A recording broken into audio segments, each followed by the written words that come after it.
Voici le premier design crédible du futur iPhone pliant d'Apple que l'on appelle déjà l'iPhone Ultra et ça va être le gros focus de ce GND les amis, avec de la patate chaude concernant la charnière de l'écran du joujou qui pourrait révolutionner le game du smartphone pliant tout simplement. On va aussi parler d'iOS 27 entre autres. Si toi bien installé, bien hydraté et bien couvert aussi, on va y aller. Salut à tous, j'espère que ça va bien, que vous kiffez la live. Pas mal d'actualités, de rumeurs, d'infos cette semaine. Au fait, je suis enfin sur Insta, mieux vaut tard que jamais. Alors, pour me suivre, Giga Content officiel. Dans ce 7e Giga News du dimanche, on va parler de ce fameux iPhone Ultra qui devrait sortir en 2026. Et oui, dans quelques mois, ce serait le premier iPhone pliant à la pomme. Alors, ça se fait. Et vu qu'il va être ultra cher, tu pourras le louer chez Nextmobile et éviter d'investir un rein. Je te mets le lien dans la description de cette vidéo avec en plus un nouveau code promo cadeau Giga. Et aussi pense à t'abonner à la chaîne, c'est un geste qui ne coûte rien et qui est tellement essentiel pour un petit créateur comme moi. Et oui, j'ai besoin de vous. Allez, on commence par causer d'iOS 27, la future mise à jour des iPhones. Alors ces dernières années, Android et iOS ont atteint en fait un niveau de maturité. Du coup, la révolution logicielle, c'est pas tous les ans, c'est devenu même très rare. Malgré cela, Apple a bousculé ses habitudes avec la sortie d'iOS 26, macOS 26, iPadOS 26, bref, elle a uniformisé ses OS cette année. Cependant, selon les dernières informations de Bloomberg, l'année prochaine devrait être moins révolutionnaire sur le plan technologique. D'après Mark Gurman, toujours très bien informé, iOS 27 se concentrera sur des améliorations structurelles et des fonctionnalités d'intelligence artificielle surtout. En d'autres termes, Apple va peaufiner son système d'exploitation après une dernière mise à jour complexe, tout en tentant de rattraper son retard en matière d'intelligence artificielle. Par conséquent, les prochaines versions majeures des systèmes d'exploitation d'Apple pourraient se concentrer principalement sur la correction de bugs et l'optimisation logicielle. Il y a pas mal de bugs d'ailleurs encore, j'en constate encore aujourd'hui. Un bouleversement comme celui d'iOS 26 s'accompagne souvent d'effets de bord indésirables comme on dit et cette année ne fait pas exception. Depuis septembre, Apple s'efforce de résoudre des problèmes de batterie, de problèmes de connectivité ou même de photographie. Il devrait poursuivre cette démarche avec iOS 27. Alors Apple privilégie souvent la stabilité à l'innovation pure, vous le savez. En 2023, la firme a même suspendu le développement d'iOS 18 pour se concentrer sur les corrections des bugs d'iOS 17. Plusieurs années auparavant, elle avait fait aussi ça sur macOS 10 et avait également misé sur la stabilité après une mise à jour majeure l'année précédente. Cela ne signifie pas pour autant qu'iOS 27 sera dépourvu d'idées intéressantes. On espère en tout cas.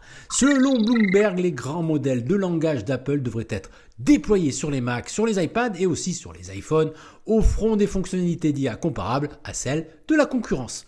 On peut notamment s'attendre à un moteur de recherche amélioré grâce à l'IA générative et un coach sportif virtuel intégré à l'application santé. Le nouveau Siri devrait quant à lui être disponible avec la version 26.4 du système prévue pour le printemps prochain. Apple joue gros avec ses nouvelles fonctionnalités logicielles, déjà en retard sur le marché des robots conversationnels et des générateurs de texte. La firme ne peut pas se permettre de prendre encore un an de retard face à des ChatGPT, Gemini et autres concurrents. Allez, on va revenir sur l'iPhone pliant d'Apple. Je vous montre donc le premier rendu 3D crédible qui nous vient de la chaîne YouTube Apple Track. Je le trouve assez réaliste, même si ce n'est qu'un rendu 3D les amis. Ce n'est pas une fuite, ce n'est pas un prototype, on ne mélange pas tout. Mais le premier iPhone pliant pourrait bien ressembler à ça. On commence à avoir de la patate chaude sur les caractéristiques du produit. C'est de la rumeur toujours, avec les pincettes de rigueur bien sûr. Ce smartphone révolutionnaire, potentiellement baptisé iPhone Ultra, devrait entrer en phase de validation technique pour un lancement prévu en 2026 à un prix totalement inédit. Alors le principal obstacle au lancement d'un smartphone pliant pour Apple a toujours été son exigence de la perfection. La marque de Cupertino déteste la pliure centrale visible sur les écrans des concurrents, une imperfection qui s'accentue avec le temps et nuit à l'expérience utilisateur finalement. Ce qui donne aussi l'impression d'un produit assez cheap au final. Au vu des tarifs des smartphones pliants, c'est clairement un vrai frein à l'explosion de ce marché. Selon plusieurs sources, Apple aurait surmonté ce défi technique. La firme aurait développé une structure de panneaux, un procédé de lamination et une charnière unique pour un design sans plis.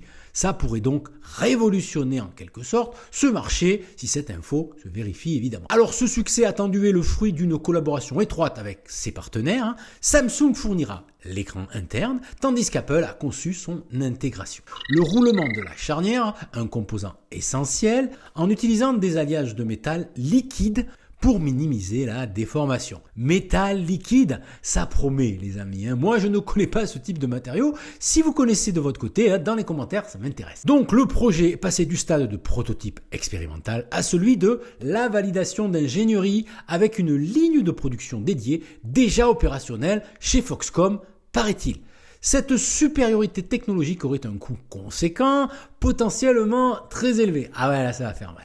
Initialement estimé à 2000 $, un nouveau rapport de Fubens Research analysant les coûts de la chaîne d'approvisionnement et les marges habituelles d'Apple suggère un prix de départ plutôt autour des 2399 $. Ce prix propulserait le modèle bien au-delà de ses concurrents tels que le Galaxy Z Fold de Samsung ou le Pixel Fold de chez Google. Plus important encore, il doublerait le prix de l'actuel iPhone 17 Pro Max, le fleuron d'Apple. Donc on peut imaginer que le joujou pourrait sortir en Europe autour des 2500 €. Ça fait très mal. Du coup, la dénomination Ultra serait très adaptée à un produit ultra grand, mais aussi ultra cher. Un tel écart de prix positionnerait l'appareil comme un produit ultra premium, inaugurant une toute nouvelle catégorie au sommet de la gamme des iPhones. Cette stratégie tarifaire audacieuse suggère qu'Apple ne cherche pas à maximiser les ventes, c'est clair, mais plutôt à établir une nouvelle référence sur le marché. Ce positionnement donc ultra premium rend l'appellation iPhone Fold, iPhone pliant, de moins en moins plausible. Un nom aussi générique ne reflèterait ni les avancées technologiques annoncées, ni le prix exorbitant. La dénomination iPhone Ultra, déjà évoquée, semble bien plus adéquate, je trouve. Elle permettrait de marquer une rupture nette et de justifier un produit qui ne se résume pas à un iPhone qui se plie, mais plutôt à de l'excellence et d'un produit totalement unique sur le marché. Apple pourrait bouleverser le marché des smartphones en lançant un appareil doté donc d'une technologie d'écran révolutionnaire. C'est un peu la démarche comparable à l'Apple Watch Ultra ou à l'Apple Vision Pro finalement. Les rumeurs les plus insistantes annoncent un lancement donc en 2026. Allez, on croise les doigts. Reste à savoir si le marché sera prêt à accueillir un smartphone dont le prix défie toute logique pour les consommateurs moyens. Allez, parlons un peu des caractéristiques les amis. J'en ai déjà causé mais revenons dessus quand même. On parle donc d'un iPhone avec deux écrans, un écran dit externe de 5,5 pouces de diagonale pour une utilisation en mode plié. Et pour l'écran déplié, on serait autour des 7,8 pouces de diagonale, soit un écran proche d'un iPad mini. Reste à savoir si le ratio d'écran sera adapté à la lecture de contenu vidéo. On parle d'un ratio de 4/3 pour du streaming. L'écran utilisable sera donc réduit si c'est le cas. La charnière serait donc très innovante avec ce fameux métal liquide qui permettrait à la fois une durabilité convaincante, mais aussi une pliure presque invisible. J'en ai parlé juste avant évidemment. Côté écran, Apple proposerait une caméra selfie invisible, en tout cas sous l'écran, mais selon plusieurs sources, le Face ID serait absent sur ce modèle pour cause de place. On aurait droit au retour du Touch ID, selon ces sources-là. Je ne suis pas convaincu par cette rumeur. Le Face ID est aujourd'hui une norme tellement importante en termes de sécurisation que je vois mal Apple s'en passer. Le châssis serait donc en titane, avec une épaisseur pliée entre 9 et 9,5 mm. Alors c'est épais, On parle d'un iPhone déplié autour des 4,5 mm d'épaisseur. Ce serait encore mieux que l'iPhone Air, qui est à 5,6 mm d'épaisseur, je vous le rappelle. Ce serait assez énorme, effectivement. Là aussi, je ne pense pas qu'Apple aille aussi loin que ça. On parle aussi d'un bloc photo arrière à 2 capteurs, et pas 3. Donc un combo moins premium, moins polyvalent que les iPhone Pro. Ce serait en fait un choix technique, un problème de place. Côté batterie, il faudra du lourd pour garantir une autonomie à la hauteur. En plus de la puce A20 ou A20 Pro, Apple pourrait proposer une batterie de haute densité pour évidemment une autonomie et une puissance à la hauteur de produits ultra premium. De mon côté, j'attends avec impatience cet iPhone qui pourrait offrir une proposition vraiment innovante et vraiment ultra. Voilà pour ce 7e GND. Si ce format vous plaît, dites-le dans les coms, likez, boostez, bref, à vous de jouer. En attendant, vous retrouvez plein d'autres infos dans mes précédentes vidéos. La playlist apparaît juste ici. Prenez soin de vous, résistez à la nouveauté. À demain ou à plus tard. Salut!